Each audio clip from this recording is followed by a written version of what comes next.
النبي يقول اللهم لا تسلط علينا بذنوبنا من لا يخافك ولا يرحمنا. انا استغربت قوي من الدعوه دي، قلت طب ما اللهم لا تسلط علينا وخلاص من لا يخافك ولا يرحمنا، ليه النبي قال بذنوبنا؟ قلت اشيلها انا بقى واعمل ناصح يعني وكده. قلت لا اكيد النبي يقصد حاجه هنا. طلع ان بعد تدوير كتير جدا طلع ان اصلا ما حدش هيتسلط عليك الا بسبب ذنوبك، ما فيش اي سبب تاني، ما فيش اي سبب تاني. ربنا سبحانه وتعالى بيقول وما اصابكم من مصيبه فبما كسبت ايديكم.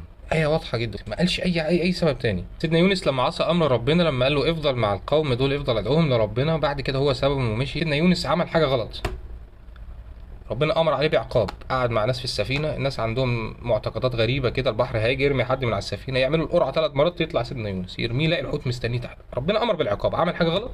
سيدنا يونس في بطن الحوت، ما عادش يشتم في دول بقى ويا رب ولع فيهم ويبص عملوا في إيه. لا لا لا لا، ده مش هم، ده دول اللي نفذوا العقاب. بس مين اللي امر بالعقاب هنا بقى؟ هنا نرجع، يعني ما تزعلش بقى من اللي رماك، مين اللي وقعهم في طريقك؟ نولي بعض الظالمين بعض، انت ظالم نفسك وانت ظالم نفسك مع بعض بقى تكفير لذنوبكم. سيدنا يونس لما بقى في بطن الحوت، لا قال لك لا، انا اللي غلطان، انا عملت حاجه غلط، استغفر الله العظيم، لا اله الا انت سبحانك اني كنت من الظالمين. والدعوه دي سيدنا النبي قال ان هي فيها الاسم الاعظم. وسيدنا يونس ما خرجش الا لما تاب، الا لما تاب واستغفر ورجع لربنا. اللي امر عليك بالعقاب هو الوحيد اللي يقدر يخرجك منه. عارف ان العقاب ما بينزلش الا بذنب، زي ما سيدنا علي قال لا ينزل بلاء الا بذنب ولا يرفع الا بتوبه.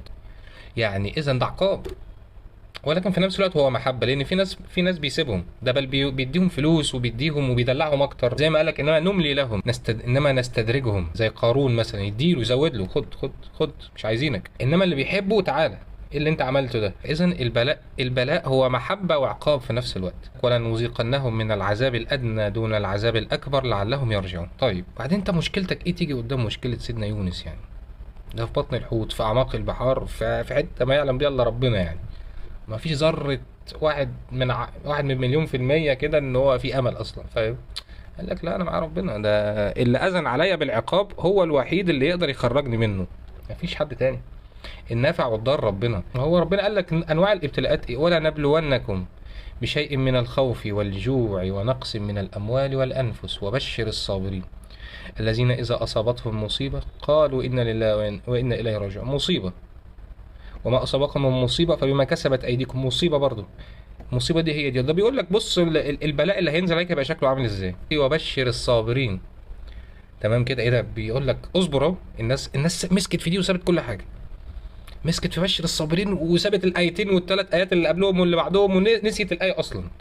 قال لك وبشر الصابرين، اصبر بقى يا اخي وعلي مقامك، انت مش فاهم. كمل الايه بعدها، الايه اللي بعدها كده الذين اذا اصابتهم مصيبه، كلمة مصيبة اتذكرت تاني، وما أصابكم من مصيبة فبما كسبت أيديكم. أنت كمان عامل ذنب ونزلت عليك مصيبة تكفير لهذا الذنب. ده سيدنا النبي بيقول لك حتى الشوكة بتتشكها بتغفر لك ذنوبك، كفارة للذنوب، فاهم؟ وكمان عايز تعترض تقول له ليه كده؟ لا لازم تصبر طبعا، يعني لحد ما يترفع. من شاء منكم فليؤمن ومن شاء منكم فليكفر. اللي عايز يعمل حاجة يعملها. طب ازاي بقى قل لن يصيبنا إلا ما كتبه الله لنا؟ ازاي مكتوب علينا؟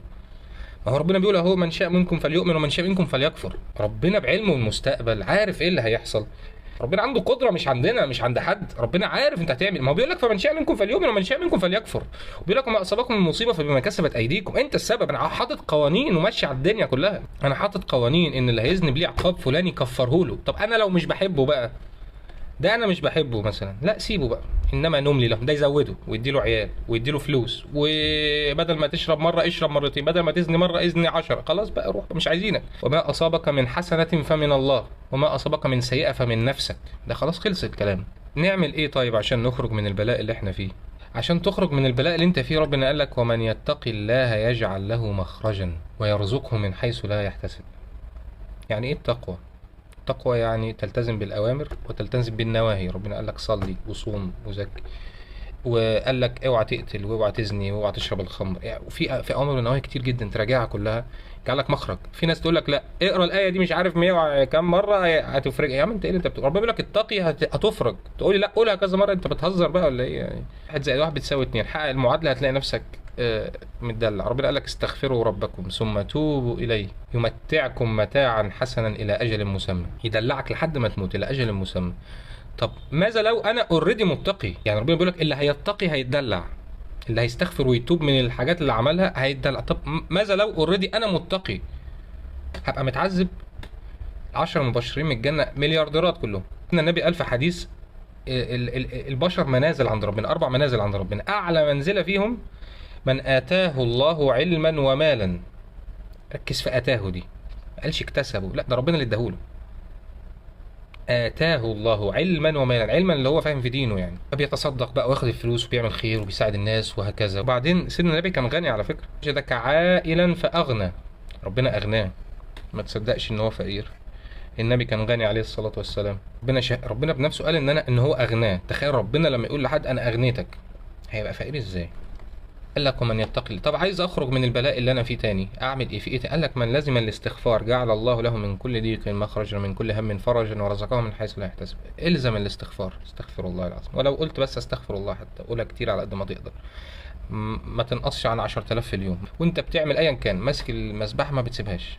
ولكن لو جينا نتفكر كده شويه هنعرف ان قال لك فالتقمه الحوت، مش فأكله الحوت، مش فبلع فالتقمه، ده بالراحة خالص، ده واخده كده بالهداوة يعني، حتى البلاء نازل فيه لطف.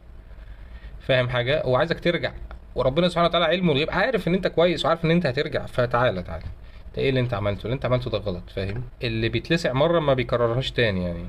لا يلدغ المؤمن من جحر مرتين. اخر حاجة، اعمل اللي يرضي ربنا وابعد عن اللي يزعله، يعمل لك اللي يرضيك ويبعد عنك اللي يزعلك. الليالي دي ما تضيعش الا على محروم. الليالي دي فيها الاقدار بتتغير والاحلام بتتحقق وفيها عتق من النار. لو عايز تعرف ربنا بيحبك ولا لا، او عايز يعطيك ولا لا، شوف انت هتعمل ايه في الليالي دي. السماوات والارض بتتجهز لامر عظيم، والملائكه بتتجهز للنزول، والاقدار مستنيه ان هي تتغير. ربنا سبحانه وتعالى بيحتفل بالليله دي سنويا بسبب نزول القران. انا انزلناه في ليله مباركه انا كنا منذرين فيها يفرق كل امر حكيم. الامور اللي بالنسبه لك مستحيله هتاخد امر من ربنا في الليله دي، كن فيكون. الاقدار بتتغير، وباذن الله هنتكلم عن رؤيه شفتها بميعاد ليله القدر قبلها بيوم.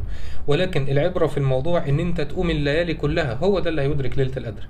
ربنا سبحانه وتعالى اقسم بالليالي دي في القران، وفيها ليله بتتغير فيها الاقدار وبتحصل فيها المعجزات. عتقت من النار يعني خلاص ربنا ادى الاذن، ده مش هيدخل النار. سيدنا النبي كان بيقوم في العشر ايام دي ما لا يقوم في غيرها، واذا دخلت العشر الاواخر كان بيشد مئزره ويوقظ اهله. حرفيا حياه او موت. سيدنا النبي بيعلمنا اعمل اي حاجه في الليله دي تخلي ربنا ينظر لك نظره رحمه. عامل الليالي كلها كانها ليله قدر، وفيهم ليله اللي هتدعيها يحصل مهما كان مستحيل او صعب. هو صعب عليك انت، على ربنا هين قوي. ولما تدعي ما تقولش يا رب هاتها لي عن طريق كذا او كذا، ما ترسمش خطه لربنا، قول له هاتها لي بس. وما تقولش هتيجي ازاي، مش بتاعتك، رزقك وكل اللي بتحلم بيه عند ربنا في السماء، لو مش موجود يوجده لك. اوليس الذي خلق السماوات والارض بقادر. هنا ربنا بيسالنا سؤال، انت شايف ان انا قادر ولا لا؟ اللي هيرد بقلبه بكل ثقه بلى نعم يا رب، هيوريه العجب. سيدنا النبي قال ادعي وانت موقن بالاجابه. ربنا قال انا عند ظن عبدي بي فليظن بي ما يشاء. اللي هتظنه هيعمله لك. جهز كل احلامك واكتبها واطلبها من ربنا كل ليله. معاك فرصه من بعد اذان المغرب لحد الفجر تتحقق فيها كل احلامك. خليك عارف ان انت لو خدت باسباب الدنيا كلها وربنا ما اذنش مش هتحصل، ولو ما خدتش باي اسباب وربنا اذن هتحصل. الاذن بقى بيطلع في الليالي دي، وان ربنا اذن الكون كله هيساعدك عشان تحصل. وقبل ما تطلب اللي انت عايزه صلي على النبي وصلي السنن والتراويح واقرا قران، بعد كده اطلب كل اللي انت عايزه. ابدا اليوم بصلاه الفجر حاضر عشان تبقى في معيه ربنا، واقرا سوره البقره قبل المغرب باي وقت، فيها اسم الله الاعظم، اللي بيقراها بياخد نور قوي جدا بيبقى معاه لمده 3 ايام، بيعينه على كل حاجه. تاني نقطة، حاول تعمل أي حاجة تجيب حسنات، أي عمل خير من بعد المغرب لحد الفجر. لو تصدقت ولو بحاجة بسيطة أوي وصادفت ليلة القدر كأنك تصدقت 83 سنة. ليلة القدر خير من 1000 شهر. الملائكة وسيدنا جبريل بينزلوا وبيبقى الملائكة عددهم أكتر من الحصى. تصدق ولو انك تاكل قطه، اي حاجه، ولو انك تعمل اي خير في الليالي دي. ثالث نقطه، ادعي بكل اللي نفسك فيه للمؤمنين والمؤمنات كلهم. الملائكه بتقول لك ولك مثلها، هم دعائهم مستجاب.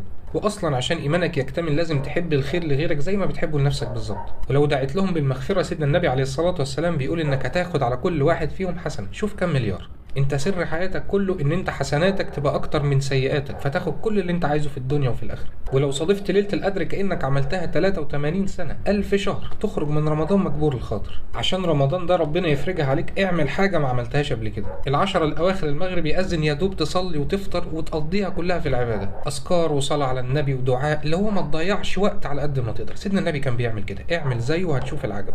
التراويح النبي عليه الصلاه والسلام كان بيصليها لوحده، والجماعه صح، ولكن لو هتطول صليها لوحدك. وما تستعجلش، طول في الوقوف قدام ربنا، يمكن نظرة الرحمة تجيلك في الركعة دي. واقرا القرآن ولو جزء كأنك قريته 83 سنة. في ملف دعاء كنت اتكلمت عنه قبل كده، هسيبه في أول كومنت، هو طويل شوية للي حابب، اللي هو ادعي بكل حاجة وضيف عليها اللي انت عايزه. سيدنا النبي قال اطلب الفردوس الاعلى، علي طموحك على الاخر. ما تقولوش دخلني الجنه بس، قول له الفردوس الاعلى. ما تقولوش هات مليون، قول له 100، اللي هتطلبه هتاخده. وخلي ظنك ان انت هتخرج من رمضان مجبور الخاطر واخد كل اللي انت طلبته. واعرف ان زي ما الحسنات مضاعفه ل 83 سنه، الذنوب نفس الكلام، خد بالك. سيدنا النبي عليه الصلاه والسلام كان بيوصي زوجته السيده عائشه انها لو عرفت الليله دي ليله قدر تدعي اللهم انك عفو تحب العفو فاعف عني. والعفو كانك ما عملتش الذنب، لو كان في بلاء نازل بسبب الذنب ده يترفع، لو في فرج متاخر يجيلك.